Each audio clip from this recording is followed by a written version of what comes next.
Hi everyone, hope you're keeping well and trying out some of my tennis skills as well. Just wanted to share now one of my favourite poems with you because I hope, like me, you'll find it really funny. It's called Albert and the Lion by Marriott Edgar. Here goes.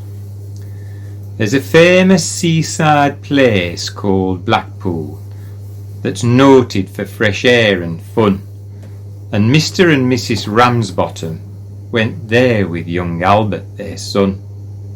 A grand little lad was young Albert, all dressed in his best, quite a swell, with a stick with an horse's head handle, the finest that Woolworths could sell.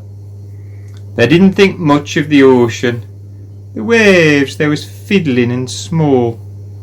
There was no wrecks and nobody drowned. Fact, nothing to laugh at all. So, seeking for further amusement, they paid and went into the zoo, where they'd lions and tigers and camels, and old ale and sandwiches too. There were one great big lion called Wallace. His nose were all covered in scars. He lay in a somnolent posture, with the side of his face on the bars. Now Albert had heard about lions, ere they was ferocious and wild. To see Wallace lying so peaceful, well, it didn't seem right to the child.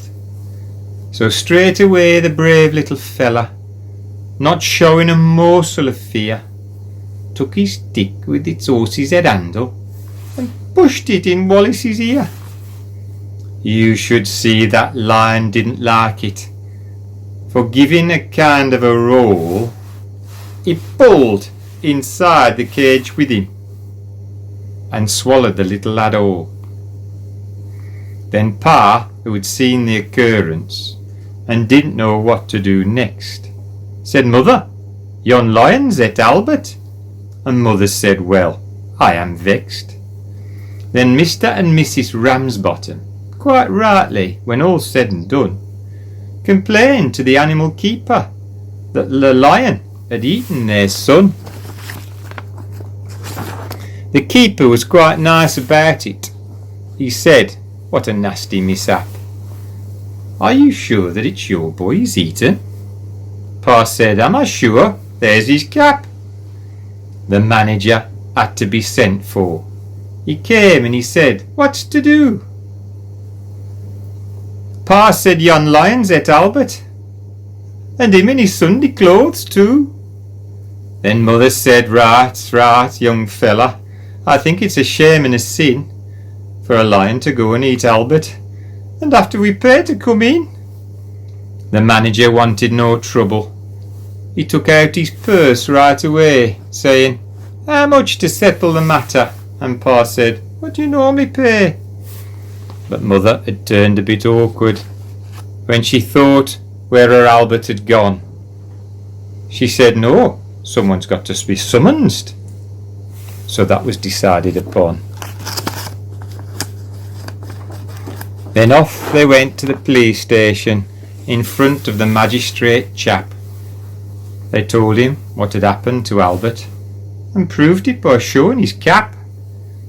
The magistrate gave his opinion that no one was really to blame, and he said that he had hoped that the Ramsbottoms would have further sons to their name.